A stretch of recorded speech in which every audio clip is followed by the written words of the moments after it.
지난 시간에 이어서 주님이 가르쳐 주신 기도를 배우는 두 번째 시간입니다.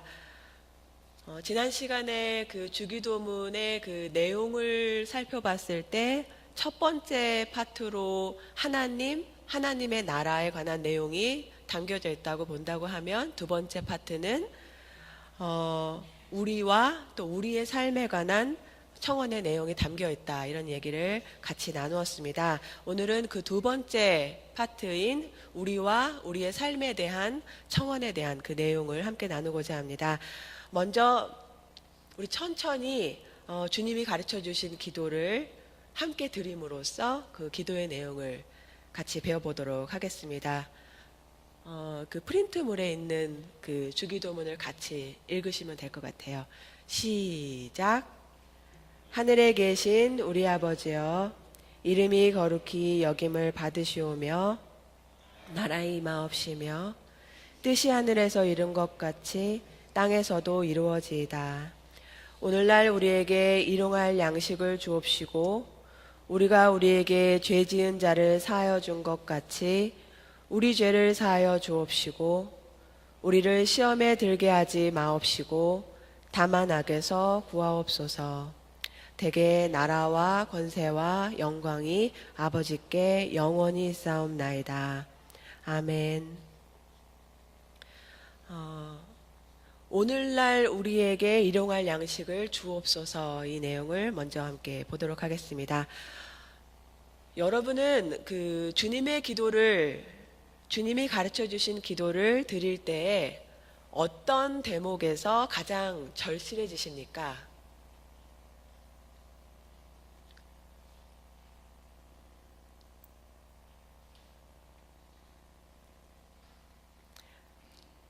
이 책의 예화에 나오는 인상 깊은 질문입니다. 우리 스스로도 한 번씩 대답해 보면 좋을 만한 그런 질문인 것 같아요. 근데 이 질문이 왜 나왔냐면은 그 1980년대 초반에 김기성 목사님께서 섬기던 교회에 일본인 목사님들 몇 분을 초대해서 같이 말씀을 나누는 기회가 있었다고 해요. 그때 그 한국의 형제 자매들에게 혹시 해주고 싶은 메시지가 없느냐, 있으시면 나와서 말씀을 전해주시면 좋겠다, 이런 부탁을 드렸던 것 같아요. 그때 일본인 목사님 중에 한 분이 머뭇거리시다가 나오셔서 이 질문을 던지셨다고 해요. 여러분은 주님이 가르쳐 주신 기도 가운데 그 기도를 드릴 때 어떤 대목에서 가장 절실해지십니까? 그때 그 목사님이 섬기던 그 교회의 대부분의 회중이 젊은 사람들이었고 또 노동자였다고 해요. 그래서 당시 민주화 운동의 열기가 고조되고 있었던 그때라서 사람들의 대답은 거의 한결같이 나라가 임하소서, 혹은 뜻이 하늘에서 이루어진 것 같이 땅에서도 이루어지이다, 이런 대답들을 진지하게 하기 시작했다고 합니다. 김 목사님의 머릿속에서도 당시 하나님의 의를 위해서 일하다가 고난받고 또 그 어려움을 당하는 교우들의 얼굴이 떠오르는 찰나였기 때문에 그 분위기가 교우들 가운데서 아주 진지하게 숙연하게 진행이 되고 있었던 것 같아요. 그런데 뜻밖에도 그 일본인 목사님께서 회중의 얘기를 들으시고 또 찬찬히 얼굴을 바라보신 다음에 이렇게 말했다고 합니다. 제게는 일용할 양식을 주옵소서, 이 기도가 가장 절실합니다. 그러니까 그 일본인 목사님은 그 일본 사회에서 여전히 배고픈 사람들, 그 사람들을 위해서 그 밥을 나눠주는 그런 일들을 하는, 그런 사역을 하시는 목사님이었다고 해요. 그렇게 빈민가 한 구석에 천막을 치고선 자원봉사자들의 그 도움을 받아서 날마다 수백 명을 위해 죽을 끓이는 사역을 하고 있었는데, 그 입장에서는 다음날 양식을 다음날 죽을 끓일 그 양식이 뚝 떨어지면 어떻게 할 수가 없는 거죠. 그래서 기도할 수밖에 없는 거예요. 우리에게 일용할 양식을 주옵소서. 그 목사님에게, 그리고 그 사역에 있어서, 그리고 거기서 그 음식을 먹는 그 모든 사람들에게 이 기도는 의례적인 기도가 아니라 생존을 위한 기도이고 또 절실함의 기도인 것이죠. 근데 제가 인상 깊었던 부분은 그 일본인 목사님이 그 말씀하셨던 것을 회상하시면서 목사님이 이렇게 고백을 하십니다. 그때까지 나는 일용할 양식을 주옵소서라는 기도를 진심으로 드려본 적이 없다. 하지만 지금까지도 일용할 양식이 곧 은총임을 몸으로 알지 못하니 딱한 노릇이다. 굶주리고 있는 이웃의 소식을 늘 보고 들으면서도 때마다 잘 먹고 잘 자고 잘 살고 있다. 여기저기서 좋은 음식을 대접받고 배가 불러 탈이 날 지경이다. 굶주린 노동자들의 고통에 동참하기 위해 음식 섭취를 거절하다가 아사해버린 시몬 베유를 존경하면서도 여전히 과식으로 속이 거북하다. 시장거리를 헤매며 진흙 속에 박힌 국수 한 오락이라도 집어 입으로 가져가는 북한의 꽃제비 아이들을 보고 눈시울을 붉히면서도 간식으로 과일을 먹는다. 그러면서도 그렇기에 영혼은 목마름에 허덕인다. 목사님의 자기 고백이기도 하지만 어떤 면에서 참으로 적나라하게 드러난 우리의 민낯이기도 한 것 같습니다. 배고픔이 아니라 과식으로 배가 더부룩한 우리들의 오늘을 돌아보게 하는 그런 말씀인 것 같아요. 저희 집 사정도 다르지 않은 것 같아요. 아이들을 키우다 보니 맨날 먹거리들을 잔뜩 쟁여놔야 되거든요. 근데 현대인들의 삶이 그런 것 같아요. 냉장고며 팬트리 안에 비상식량들이 가득하고 먹거리들을 채울 수 있는 풍족한 삶을 살고 있고, 오늘은 무엇을 먹을까 메뉴를 선택할 수 있는 그런 삶을 살아가는 현대인들에게 일용할 양식을 주옵소서라고 하는 이 기도가 어떻게 진실성을 되찾을 수 있을지 진지하게 고민해 보게 됩니다. 그런 면에서 이 책은 우리에게 어쩌면 진짜 우리에게 필요한 기도가 우리에게 일용할 양식을 주옵소서라는 기도가 아니라 일용할 배고픔을 주소서여야 되지 않겠냐고 반문을 합니다. 우리는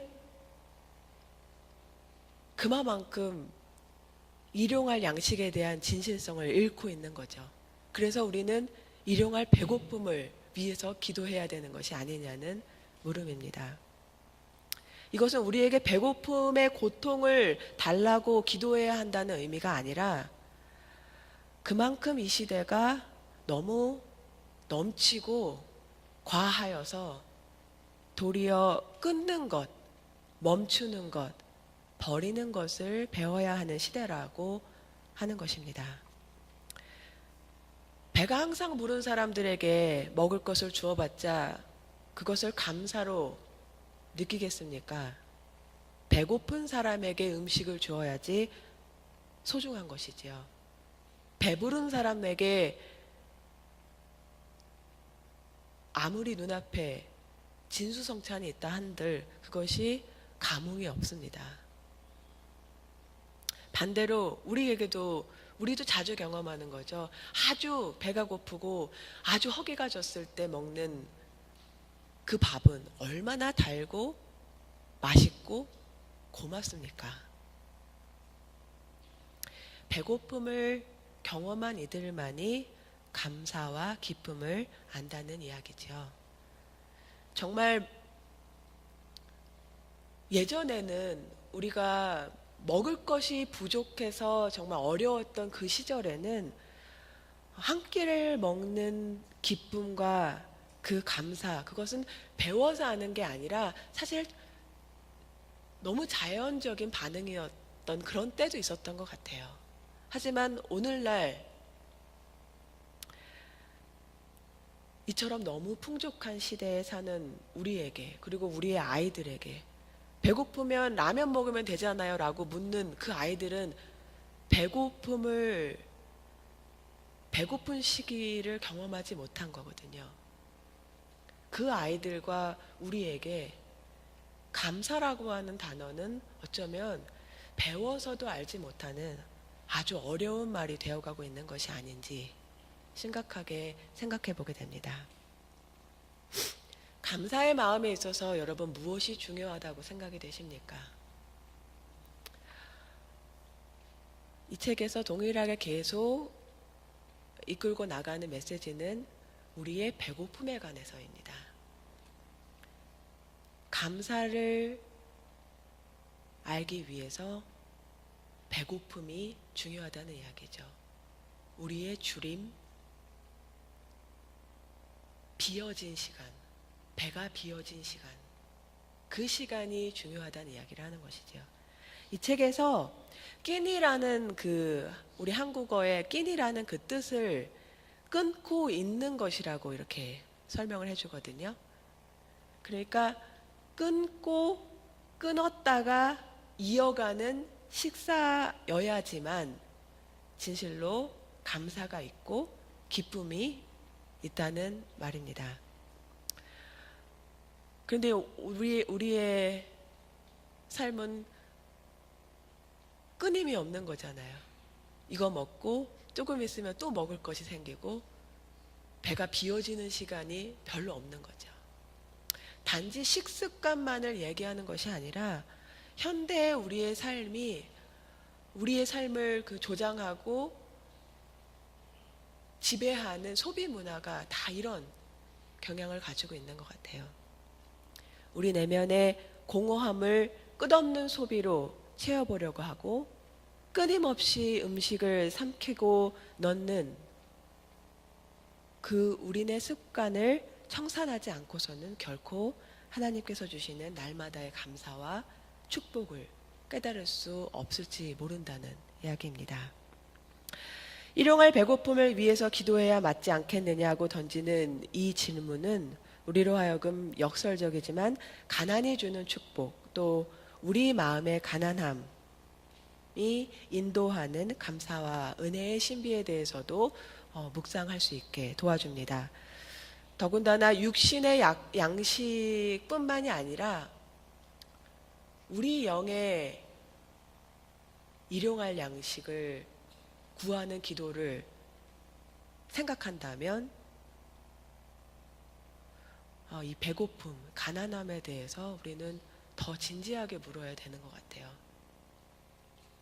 가난함은 우리가 우리의 힘으로 혹은 우리가 가진 것으로 살아가는 것이 아니라 누군가의 도움 속에, 그리고 하나님의 도움 속에 전적으로 의존하며 사는 존재임을 배우게 해줍니다. 이스라엘 민족이 40년 광야 그 시간 동안 매일의 삶 속에서 만나를 통해서 배웠던 그것, 바로 하나님을 의존하면서 사는 법에 대해서 배웠던 것과 같이 가난은 사실상 우리의 매일의 삶을 감사와 기쁨으로 채워줄 아주 중요한 키워드일지 모릅니다. 그런 의미에서 우리는 가난을 벗어나기 위해서 기도하는 것이 아니라 어떤 면에서는 가난을 철저하게 추구하는 그런 기도를 드려야 함이 옳지 않을까요? 누가복음에 이런 말씀이 있죠. 너희 가난한 사람은 복이 있다. 하나님의 나라가 너희 것이다. 너희 지금 굶주리는 사람은 복이 있다. 너희가 배부르게 될 것이다. 하신 이 말씀을, 그 의미를 가슴에 새기면서 오늘도 우리는 진실함으로 우리의 삶을 재검토하고 우리에게 정말 필요한 양식을 위한 기도를 드려야 하지 않을까 생각하게 됩니다. 여기 그 박스 안에 이런 그 목사님의 글이 있어서 제가 넣었습니다. 같이 읽어볼게요. 배고픔, 한 톨의 양식에 대한 진정한 감사, 배고픈 이웃들을 맞아들이기 위한 개방성, 음식을 섭취함으로 더 나은 존재가 되고 싶은 내적 열망, 일용할 양식에 대한 청원이 지향하는 바는 바로 우리이다. 그렇기에 내 밥그릇을 고봉으로 채우기 위해 남의 밥그릇을 빼앗는 사람은 이 기도를 드릴 수 없다. 우리가 이 기도를 바르게 드리려면 내 창고를 헐어 이웃을 대접하려는 각오가 있어야 한다. 굶주린 이들을 돌보아 달라고 기도할 때 하나님은 그 기도의 응답으로 우리를 가리키시기 때문이다.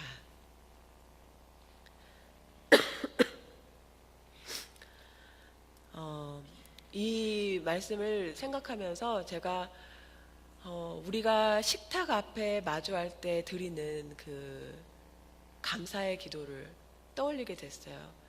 항상 우리가 그 식탁 앞에 일용할 양식, 이 음식을 주신 하나님께 감사를 드리면서 감사의 기도를 드리잖아요. 그런데 여러분도 그러실 거예요. 같이 그 기도를, 감사의 기도를 드리다 보면 그 다음에 우리는 이와 같은 식탁을 마주하지 못한 이들이 우리 머릿속에 떠오르죠. 그래서 그들을 위해서 또 기도하는 청원의 기도를 이어서 드리게 되잖아요. 이거와 같이 이 주님이 가르쳐 주신 기도 속에 우리에게 일용할 양식을 주옵소서라고 하는 이 기도를 드린다고 하는 것은 우리의 배를, 우리에게 정말 양식을 주옵소서, 우리만의 무엇을 구하기 위해서 하는 것이 아니라 우리에게 주어진과 동시에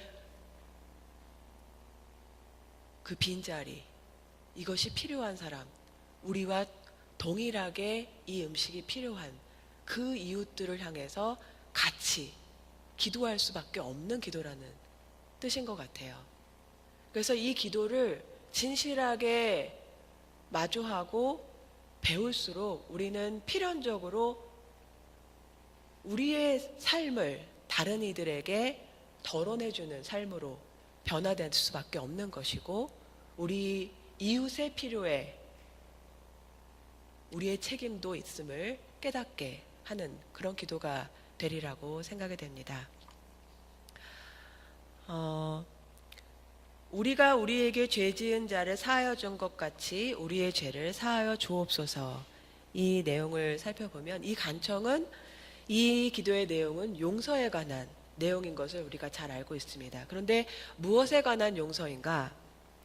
누가복음에서 보면은 이렇게 표현하고 있어요. 우리의 죄를 용서하여 주십시오. 우리에게 빚진 모든 사람을 우리가 용서합니다. 그러니까 우리의 죄라는 죄가 나왔고요. 그 다음에 얘기하는 것이 빚입니다. 그러니까 죄와 빚이라는 단어가 같이 쓰여지고 있는 거예요. 마태복음과 디다케 본문에서는 죄라는 단어 대신에 빚, 그리고 채무자를 뜻하는 단어를 사용하였다고 합니다. 아마 1세기의 그 농민 계급의 삶에 있어서 일용할 양식을 구하는 것과 더불어서 이 빚은 그들의 삶을, 못 사는 삶의 그 사람들의 삶을 더욱 어렵게 하고 옥죄게 하는 아주 주된 위험 요인이었을 것입니다. 만약 그 빚을 갚지 못하게 되면 땅을 잃게 되거나 빚을 갚을 때까지 온 가족이 노예 상태로 전락돼 버릴 수도 있는 것이었거든요. 그렇기 때문에 이웃의 빚을 탕감해주는 주라고, 탕감해주는 주라고 하는 그 내용은 굉장히 실제적으로 그리고 구체적으로 용서의 방법을 알려주시는 부분이라고도 볼 수가 있습니다. 바꾸어서 기도하면 우리가 우리에게 빚진 사람을 탕감해 준 것과 같이 우리의 빚을 탕감해 주옵소서라는 아주 구체적인 기도가 되는 것입니다. 여기서 빚이라고 하는 단어가 경제적으로 돈을 빚지고 있다는 일반적인 의미를 가지고 있는데 동시에 우리와 하나님과의 관계에서 생각해 보면 경제적인 차원의 그 빚을 넘어서 우리 모두가 하나님께 빚진 존재임을 은유적으로 나타내 주는 것을 발견하게 됩니다. 일부 사람들은 기독교가 이 빚을 지는 개념과 더불어서 죄라고 하는 단어에 대해서 저항감을 표현하기도 하죠. 이 책에서도 역시 목사님께서도 젊은 시절에 아주 죽을 수밖에 없는 이 벌레만도 못한 죄인, 이런 표현들, 아주 상투적인 그 죄인에 대해서 그렇게 사용되고 있는 교회 안에 그렇게 사용되는 그런 단어들에 대해서 상당히 불쾌하고 불편한 마음이 있었던 것 같아요. 그런데 그 목사님께서 예로 들어서 그 목사님의 친구분이 비슷한 그런 저항감을 가지고 있었던 한 친구분이 어느 날 갑자기 변화되는 하나님의 그 하나님 앞에 서는 경험과 그래서 자기의 죄를 찬송으로 고백하는 그 모습을 이렇게 쭉 쓰시더라고요. 목사님이 말씀하시고자 하는 게 그런 거였던 것 같아요. 우리 역시도 내가 그만큼 죄가 있나? 내가 무슨 그렇게 벌레만도 못한 죄인인가? 이런 마음이 불쑥불쑥 올라올 수도 있겠지만 우리 삶을 살아가면서 우리가 결국은 흙에서 와서 흙으로 돌아가는 그런 존재라는 사실을 더 철저히 마주하게 되고 우리의 겹겹이 쌓여져 있는 가면들을 벗어내고 또 벗는 그 과정을 통해서 거짓없는 우리의 맨 얼굴을 마주하면서 우리는 잊고 싶지만 그리고 외면하고 싶지만 그럴 수 없는 우리의 죄에 대해서 마주할 수밖에 없고 그리고 우리의 빚짐에 대해서도 시인하지 않을 수가 없는 그런 사람들이 아닌가 그런 생각을 하게 됩니다. 요한일서 1장 8절에 우리가 죄가 없다고 말하면 우리는 자기를 속이는 것이요 진리가 우리 속에 없는 것입니다. 라는 이 말씀이 아주 잘 우리의 마음을 대변해 주는 것 같아요. 즉 우리가 우리에게 죄 지은 자를 용서하여 준 것 같이 우리의 죄를 용서하여 주옵소서라고 하는 이 기도는 아주 분명한 전제를 사실로 받아들이며 기도하는 것인데 뭐냐면은 바로 우리 모두가 하나님 앞에서 빚진 자이고 채무자라고 하는 사실입니다. 하나님께 진 빚이 너무 크기 때문에 갚을 수도 없어요. 다만 용서를 구할 수밖에 없는 그런 빚을 진 우리 자신을 보고 드리는 기도인 거죠. 그런데 여러분도 느끼셨는지 모르지만 저는 이 대목이 항상 제일 흥미롭거든요. 다른 기도들은 나라가 임하옵소서 혹은 일용할 양식을 주옵소서 시험에 들지 말게 하소서 심플하잖아요. 클리어하게 딱딱 나오는데 이 기도는 왠지 길어요. 복잡하게 느껴지게 만들어요. 왜 그럴까? 무슨 말일까? 한 번 더 생각하게 하는 그런 대목인 것 같아요. 저 개인적으로는. 우리가 우리의 이웃에 대해 용서한 것 같이 라는 그 말이 무슨 단서인 것처럼 같이 들어가 있죠. 어떻게 생각하면 그 용서라고 하는 개념이 혹은 용서의 실천이 그만큼 어렵다는 이야기를 하고자 하는 것일까 하는 생각도 하게 되는데 이 책에서는 이렇게 얘기를 합니다. 우리가 우리에게 죄 지은 자를 사하여 준 것 같이 우리의 죄를 사하여 주옵소서 하는 이 기도를 할 때 우리로 하여금 우리가 우리의 이웃을 먼저 용서하는 것이 하나님이 우리를 용서해 주시는 것의 전제 조건이 되는 것은 결코 아니라고 설명을 하고 있습니다. 만약 그렇게 생각한다면 우리가 하는 용서는 또 나의 의를 드러내는 자의적인 방편으로 전락하기 때문이라고 말하고 있습니다. 그렇다면 왜 주님께서는 우리에게 용서하라고 7번뿐만이 아니라 7번씩 70번까지도 우리의 형제를 용서해야 한다고 말씀하시는 걸까요?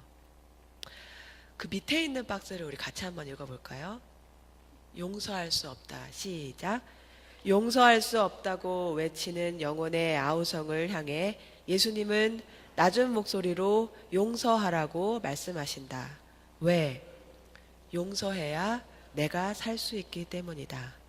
용서할 수 없는 마음은 스스로를 불구덩이와 가시밭 속에 밀어넣는다. 용서받아야 할 자가 무지함 때문에 혹은 뻔뻔함으로 평안할 때에도 용서를 거부한 영혼은 내연을 거듭하면서 스스로를 소모한다. 그렇기에 용서는 우선은 나를 위한 것이다. 굉장히 현실적인 조언이죠. 우리가 무언가를 용납하지 못할 때, 혹은 수용하지 못할 때, 혹은 용서하지 못할 때 우리 안에서 정말 얼마나 많은 감정의 소모들이 있습니까? 타들어가는 심정이라는 것이 정확하게 우리가 경험하는 바이잖아요. 저는 이 말씀을 읽으면서 요나가 그 니느웨 백성이 구원받는 것을 보고 어떻게 표현했었지요? 화가 나서 죽을 지경이라고. 그런데 그 심정이 왜 이렇게 제가 잘 이해가 되는지, 화가 나서 죽을 지경인 그 타들어가는 그 심정, 정말 이 목사님 표현대로 용서를 거부한 영혼은 내연을 거듭하면서 스스로를 소모한, 정말 불행한 것이죠. 그러니까 이 용서라고 하는 것이 용서받을 그 사람을 위해서가 아니라 우리 자신, 타들어가는 그 멍든 가슴을 살리시기 위해서 하나님이 우리에게 거듭 말씀하시는 메시지라고 생각을 하니까 이 마치 그 막 불 났다가 물 샥 하고서는 끼얹은 것 같이 제 마음에 그 연기가 막 자욱해지더라고요. 우리는 여전히 용서를 배우고 있습니다. 용서를 하는 것을 배우는 것이 아니라 철저히 우리가 용서받은 것에 대한 응답으로서 용서를 배우고 있습니다. 상대에 대한 관대함의 행위로서 용서를 배우는 것이 아니라 언제나 우리를 용서하시는 하나님을 향한 감사의 행위로서 용서를 배우고 있습니다. 그렇기 때문에 용서는 주님이 말씀하신 그 기도의 내용대로 나와 하나님과 그리고 이웃, 이 세 관계가 끝까지 함께 공들여서 풀어내야 하는 인내의 수작업이 될 수밖에 없는 것입니다. 우리가 우리에게 죄 지은 자를 사하여 준 것 같이 우리의 죄를 사하여 주옵소서. 이 기도를 우리가 간절한 마음으로 반복하여 드릴 때 우리를 살리시는 그 용서의 하나님이 먼저 경험되고 그 용서의 선물을 매 순간 우리 삶 가운데서 시인하게 되고 또 우리의 삶에서 구체적으로 그 용서에 응답하며 살아가게 되는 그런 기도가 되기를 소망합니다. 시험에 들게 하지 마옵시고 다만 악에서 구하옵소서. 우리를 시험에 들게 하지 마옵시고 라고 하는 이 구절 속에 표현된 시험이 무슨 뜻인지 생각을 해보면, 먼저 주님이 이 기도를 가르쳐 주셨던 때인 그 1세기 제자들 입장에서 먼저 생각해 볼 수 있을 것 같아요. 당시 시대가 로마의 핍박과 박해로 제자들이 시련을 겪었던 시대였잖아요. 그 시대였다는 것을 생각할 때 여기서 시험은 구체적으로 박해를 생각하는 것일 수도 있습니다. 즉 시험에 들게 하지 마옵시고, 이것을 다르게 표현하면 우리가 괴롭힘과 추방과 폭행의 시련을 당하지 않게 하옵소서와 같은 그런 의미로 생각할 수가 있는 것이겠죠.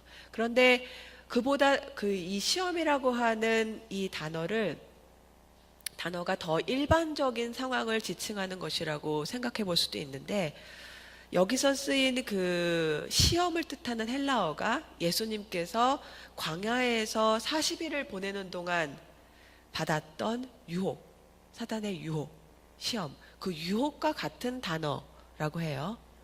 그것과 같은 것임을 주목해서 생각해 보면 우리는 훨씬 더 넓은 의미에서 이 기도를 드리게 됩니다. 즉, 우리를 유혹하고 우리를 시험하는 모든 상황을 두고 기도를 하는 것이지요. 유혹과 관련해서 이 책에서는 사람의 욕망에 대해서 이야기를 하는데요. 특히 우리 안에 이중적인 욕망이 있음을 이야기합니다. 모든 사람이 다 무늬는 다르지만 이 두 가지 욕망 사이에서 우리 인생이 움직인다는 이야기를 하는데, 하나는 비범해의 욕망이고, 비범해지고 싶은, 특별해지고 싶은, 더 나아 보이고 싶고 달라 보이고 싶은 그런 욕망과, 또 하나는 평범해의 욕망, 평범해지고 싶고 평범한 삶을 꾸리고 싶은 그런 갈망, 이 두 가지 갈망 사이에서, 그 욕망 사이에서 우리의 인생이 오고 감을 말하고 있습니다. 어찌 보면 예수님께서 광야에서 사탄에게 받은 유혹, 그 유혹은 비범해지고 싶은 인간의 욕망을 부추기는 그런 예가 되는 것이고요. 반면에 겟세마네와 십자가에서 예수님이 받으셨던 그 유혹은 평범하게 살고 싶은 평범해의 그 욕망이었을 수도 있다는 것이 이 책이 유혹에 대해서 이어나가고 있는 묵상이죠. 그런데 이 유혹이라는 것의 성질이 얼마나 은밀하고 강력한 것인지 우리는 깊이 생각해 봐야 합니다.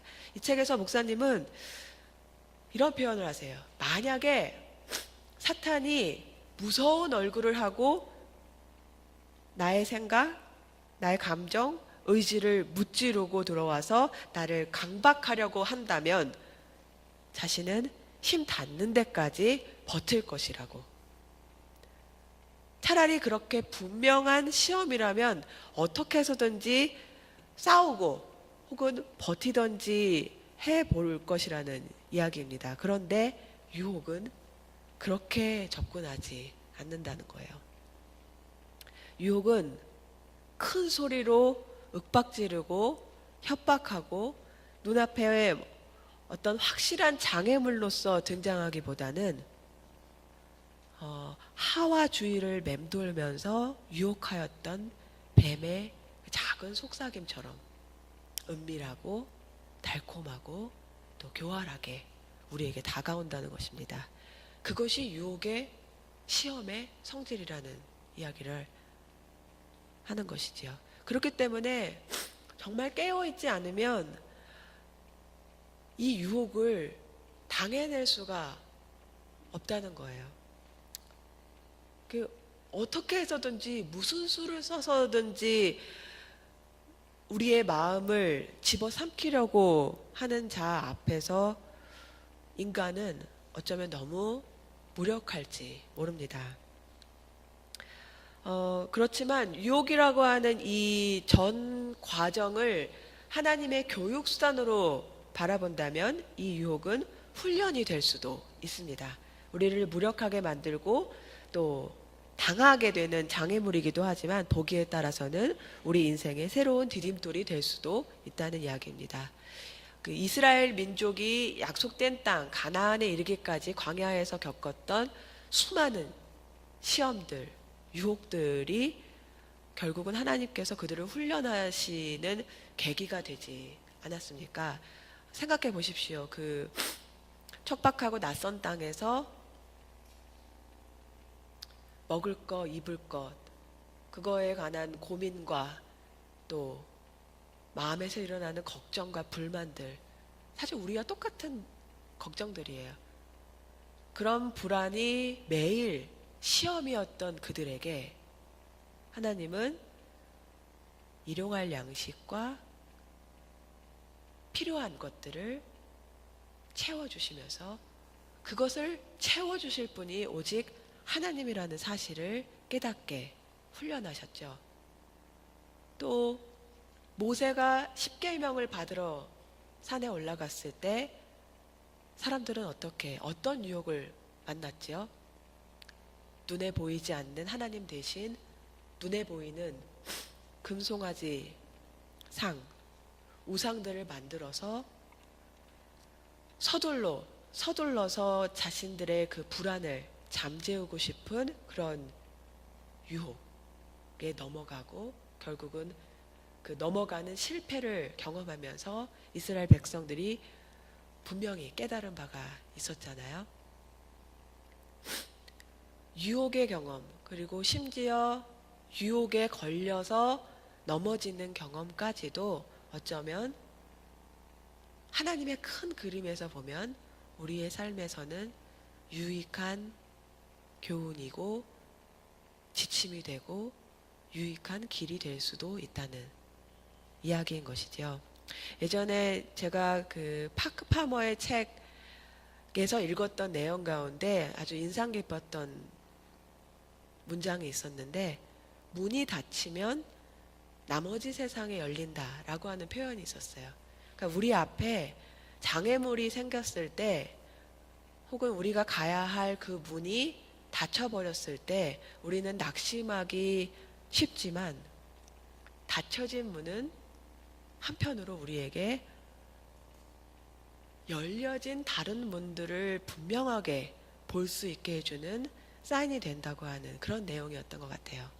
그런 의미에서 우리가 당하는 시험과 유혹 혹은 그 시련의 경험들은 우리에게 우리가 걸어가야 할 길, 앞으로 걸어가야 할 길, 그 길을 더욱 분명하게 선명하게 제시해주는 그런 계기가 될 것입니다. 그 밑에 있는 그 박스 안에 있는 것을 우리 함께 또 읽어볼까요? 신앙은, 시작.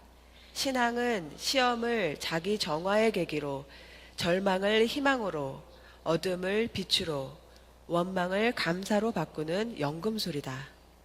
사람들이 버린 돌을 건물의 모퉁이 돌로 삼으시는 하나님의 놀라운 축조 능력을 믿는다면 인생에 버릴 것은 없다.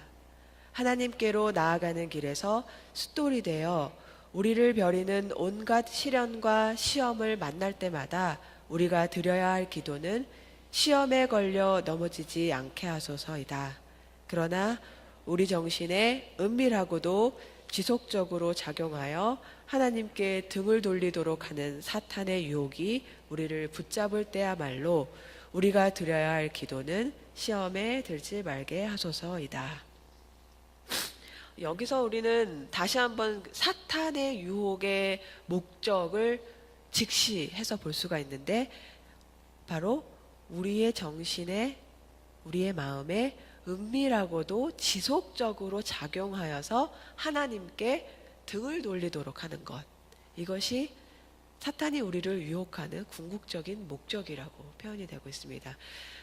흥미로운 것은 이 책은 사탄을 어떤 우리가 대정 못할 아주 커다란 대상으로 보는 것이 아니라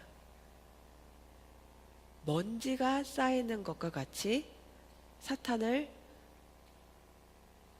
소리 없이 은밀하게 우리의 마음과 또 우리의 관계에 쌓이는 먼지와 같은 것으로 비유를 하고 있거든요. 그 밑에 있는 박스를 또 한번 같이 읽어볼게요. 사탄이 먼지처럼 우리 속에 깃들인다면 날마다 쓸고 닦아야 한다. 밤이면 밤마다 파란 녹이 낀 구리 거울을 손바닥으로 발바닥으로 닦아보자고 스스로에게 다짐하던 윤동주처럼, 그러나 쓸고 닦아도 닦이지 않는 한계가 있다. 바울을 절망스럽게 했던, 그래서 오호라 나는 공고한 사람이로다. 이 사망의 몸에서 누가 나를 건져내랴 탄식하게 만들었던 그 한계 말이다. 그 한계를 정직하게 바라보는 자는 기도한다. 우리를 시험에 들게 하지 마옵시고 다만 악에서 구하옵소서. 즉 우리가 사탄과 악이라고 하는 이 실체에 대해서 막연히 대상화할 것이 아니라 우리 내면과 우리가 맺어가는 이웃과 세상과의 관계, 그리고 우리와 하나님과의 관계에 먼지가 쌓여서, 먼지가 쌓이면 어떻게 되죠? 막혀버리잖아요. 갇혀버리게 되잖아요. 그렇게 먼지가 쌓여서 폐쇄되고 무감각하게 만들어버리는 우리가 우리 자신과 관계, 우리가 우리 이웃의 관계에 무감각하게 만들고 하나님과의 관계에 무감각하게 만들어버리는 그 모든 배후가 사탄이 하는 일, 그것으로 보게 된다면, 그러니까 지금 이 표현대로, 윤동주 시인의 표현대로 우리는 시험에 빠지지 않도록 구하는 이 간청의 기도를, 그리고 악에서 구하여 주옵소서 하는 이 기도를 마치 먼지 쌓인 거울을 닦듯 매일 닦아야 하듯 그렇게 우리가 실제적으로 구하여야 하고 행해야 하는 그런 기도가 되는 것이 아닌가 하는 생각을 하게 됩니다.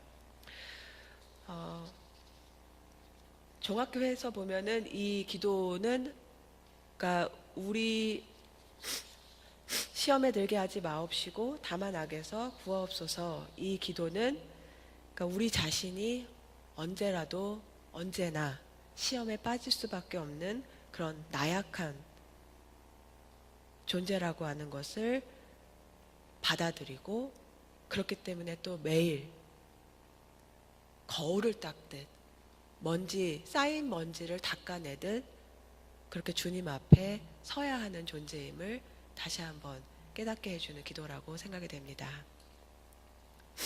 나라와 권세와 영광의 아버지께 영원히 있사옵나이다. 아멘. 주님이 가르쳐 주신 기도의 종결 부분이자 또 마무리 찬양입니다. 이 책에서는 이 부분이 고백인 동시에 기원이며 기원인 동시에 다짐이라고 설명을 하거든요.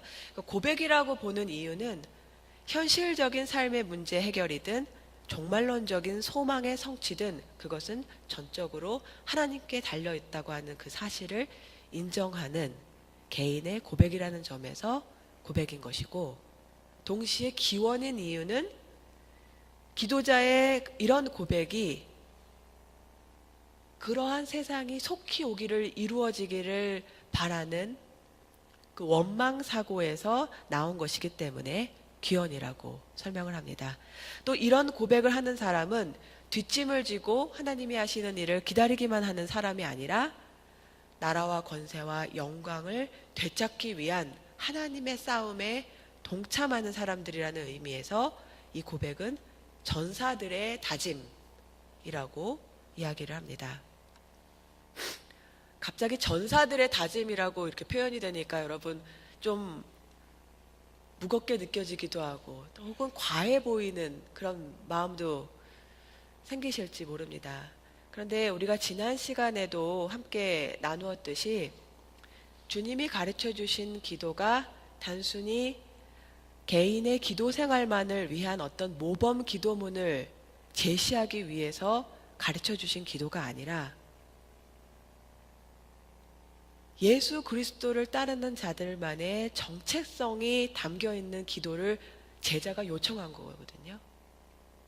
그 요청으로 인해서 시작된 주님의 기도라고 하는 점을 생각해 볼 때 그만큼 이 기도는 예수님만의 기도도 아니고 우리만을 위한 기도도 아닙니다. 예수님이 우리로 하여금 함께 기도하기를 원하시는 기도입니다. 주님이 자신의 온 삶으로 보여주셨고 외쳤던 그 하나님, 하나님의 나라의 도래, 하나님의 뜻, 그것을 향한 간절한 열망이 이 기도 안에 담겨져 있고 주님은 그 기도를 우리와 함께 드리기를 권하시는 거라고 지난 시간에 같이 나누었습니다. 그런 의미에서 주님과 함께 이 기도를 드리는 모든 사람들은 주님의 열망과 주님의 사역에 뛰어드는 동역자이고 동시에 전쟁터를 함께 나가는 전우들인 셈입니다. 그렇기 때문에 주님이 가르쳐 주신 기도는 어떤 면에서 우리가 상상하는 것보다 훨씬 더 큰 싸움, 그렇지만 이미 벌써 시작하신 하나님의 싸움에 동참하는 행위로서의 기도입니다. 그렇기 때문에 이 기도를 드릴 때 결코 우리는 뜻없이 의례적으로만 드릴 수가 없는 것이라고, 담력이 없으면 드릴 수가 없는 기도라고 우리가 지난 시간에 나누었죠. 그런 면에서 나라와 권세와 영광의 아버지께 영원히 있사옵나이다 하는 이 마지막 기도문은 제가 군대를 안 가봤지만 영화의 한 장면 같아요.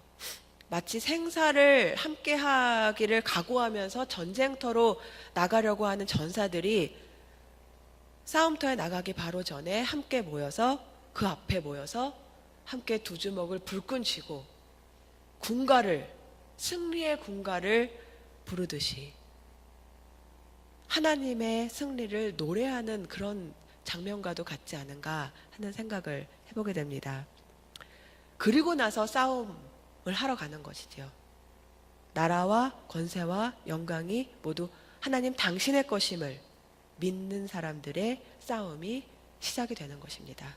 그러니까 이 책에서 이겨놓고 싸우는 싸움이라고 하는 표현이 나오는데 바로 그런 의미에서 이 뜻이 연결되지 않나 생각이 됩니다. 그 밑에 있는 박스를 함께 또 읽어볼까요? 이 싸움은 시작.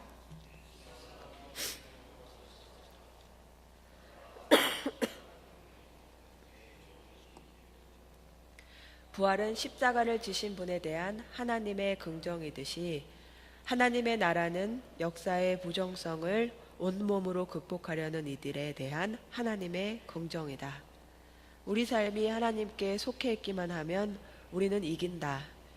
질 수 없다. 우리가 지는 것처럼 보여도 하나님은 우리의 패배를 통해 이기신다. 진정한 성도는 철저한 낙관론자이다. 철저한 낙관론자로서의 삶이 성도의 삶이라고 하는 이 말씀은 우리가 참으로 가슴에 새겨서 언제라도 돌아가야 할 어떤 지점이 아닐까 생각이 됩니다.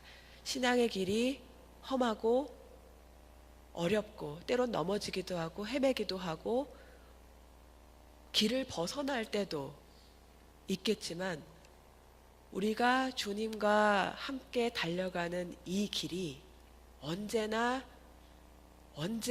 하나님의 선하심으로 점철되는 선한 싸움이라고 하는 그 믿음, 약속, 그것을 가지고 간다고 하면 이미 우리는 이겨놓고 싸우는 자로서의 그 여유를 가지고 이 삶을 살아갈 수 있는 것이겠죠.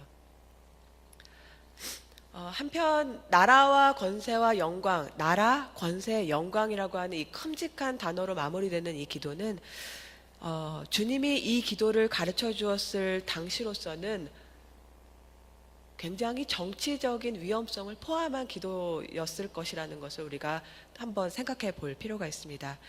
로마라고 하는 거대 나라, 황제라고 하는 거대 권력이 온 세상을 주무르던 그 시대에 영원한 영광이라고 하는 것은 오직 로마 제국에게만 어울리던 칭송이었던 그런 시대에 주님께서는 아주 위험한 기도를 가르쳐 주시는 거거든요. 로마가 아니라, 로마 황제가 아니라 나라와 권세와 영광이 오직 하나님 아버지에게만 있다고 하는 기도이기 때문입니다. 어쩌면 이 기도를 처음 들었을 때 그 제자들은 이 마지막 대목에서 근처에 누가 있는지 바짝 긴장하면서 들었을 수도 있을 거라는 생각이 듭니다. 그리고 주님이 가르쳐 주신 이 기도를 따라서 초대교회가 공동체에서 모임마다 이렇게 기도를 드린다고 하는 것은 우리가 지금 상상하는 것 이상으로 굉장히 급진적인 내용의 기도였을 것입니다. 우리가 사는 오늘 로마는 사라진 지 오래입니다. 나라와 권세와 영광의 아버지께 영원히 하는 이 기도를 드리는 것이 더 이상 정치적인 일도 아니고 눈치 볼 일도 없고 긴장할 필요도 전혀 없죠. 하지만 우리는 물어야 합니다. 로마가 진정 사라졌는가? 로마라는 이름만 떼어냈을 뿐 세상의 흐름은 여전히 돈이라고 하는 거대 제국과 거대 권력의 횡포 아래서 또 세상적 영광의 권세에 우리를 미혹시키려고 그렇게 살게 하려고 하지 않습니까? 그래서 우리는 물어야 하는 것이죠. 진지하게 물어야 하는 것이죠. 하나님의 백성으로 사는 것보다 세상의 권세 아래에서 여전히 로마 시민으로 사는 것이 더 만족스럽고 여기 이 나라, 이 땅에 마치 영원히 살 것처럼 그렇게 살고 있다고 하면 우리는 어쩌면 예수님께서 나라와 권세와 영광의 아버지께 영원히 있게 하옵소서라고 하는 이 기도를 마음으로 그리고 삶으로 온전히 드릴 수 없는 상황에 이른 것일 수도 있다는 생각을 하게 됩니다. 예수님이 이 기도를 가르쳐 주셨을 때 제자들이 느꼈을 그 떨림과 긴장이 과연 시대가 변했다고 해서 우리 안에서 사라질 수 있는 것인지 진지하게 물어보게 됩니다. 우리는 기도를 배우고 있습니다. 하지만 배울수록 깨닫게 되는 것은 참된 기도란 우리의 삶과 연결되어 있다는 사실입니다. 우리가 살아가는 방식이 우리의 기도를 참되게 해주고 동시에 진실한 마음으로 드리는 그 기도는 우리의 삶을 변화시키는 것이 마땅합니다. 이 책에서는 이런 표현을 썼어요. 조금씩 흔들리며 북극을 가리키는 나침반처럼 기독교인은 삶으로 하나님을 가리키는 나그네들이다. 흔들릴지언정 끝내 우리의 삶이 아버지의 영광을 가리키고 아버지의 선하심을 온전히 드러낼 때 우리가 드리는 영광이 아버지께 영원히 있습니다 라고 하는 이 기도는 참이 될 것을 믿어 의심치 않습니다. 이제 아멘이라고 하는 마지막 단어 앞에 이제 와 있습니다. 아멘이라고 하는 그 뜻은 히브리 말로 옳습니다, 맞습니다, 참입니다, 진짜입니다, 진실로 참으로 그렇게 될 것을 내가 믿습니다 라고 하는 뜻이라고 합니다. 우리의 기도가 참이 되고 우리의 마음과 삶이 참이 되기를 믿음으로 선포하는 또 하나의 힘찬 메시지이기도 합니다. 기도의 종결 어미로서 아멘이 아니라 이 아멘을 드릴 때 우리는 진실에 대해서 동의하는 거거든요. 진실에 대해서 우리가 동의하는 것이 아멘이라는 사실을 기억할 때 우리는 아멘을 외칠 때마다 우리의 외침을, 우리의 진심을 정직하게 확인해야 합니다. 정직한 아멘은, 정직하게 아멘을 드리는 것은 우리를 보다 진실하고 신실한 사람으로 만들게 하는 또 하나의 하나님의 초대이기도 합니다. 그래서 우리가 진심을 다하여서, 정말 진실함을 다하여서 이 기도를 드리면 아멘 이전의 삶과 이후의 삶은 갖출 수가 없다고 이 책은 강조를 하죠. 믿음으로 밝아진 영혼은 세상을 꿰뚫어 보는 안광으로 빛나게 되고 세상을 이길 힘으로 넉넉해지지 않겠는가. 주님이 가르쳐 주시는 이 기도를 드리면서 아멘을 외치는 순간마다 우리 가운데 세상을 이길 넉넉한 힘이 소생되어지고 또다시 주어지는 그 소망의 새 출발이 되기를 소망합니다. 이런 때는 또 아멘을 우리 또 진심을 담아서 해야 되지 않겠어요? 아멘. 네, 다 함께 우리의 진실한 마음과 믿음을 보태어서 주님이 가르쳐 주신 기도를 다시 한번 천천히 한 글자 한 글자, 한 단어 한 단어 꾹꾹 우리의 마음을 눌러 담듯이 그렇게 그 뜻을 곱씹으면서 이 기도를 힘차게 드리면서 마치면 좋을 것 같습니다. 우리 다 함께 다시 한번 이 기도를 드리겠습니다. 하늘에 계신 우리 아버지여, 이름이 거룩히 여김을 받으시오며 나라의 임하옵시며 뜻이 하늘에서 이룬 것 같이 땅에서도 이루어지이다. 오늘날 우리에게 일용할 양식을 주옵시고 우리가 우리에게 죄 지은 자를 사하여 준 것 같이 우리 죄를 사하여 주옵시고 우리를 시험에 들게 하지 마옵시고 다만 악에서 구하옵소서. 대개 나라와 권세와 영광이 아버지께 영원히 있사옵나이다. 아멘.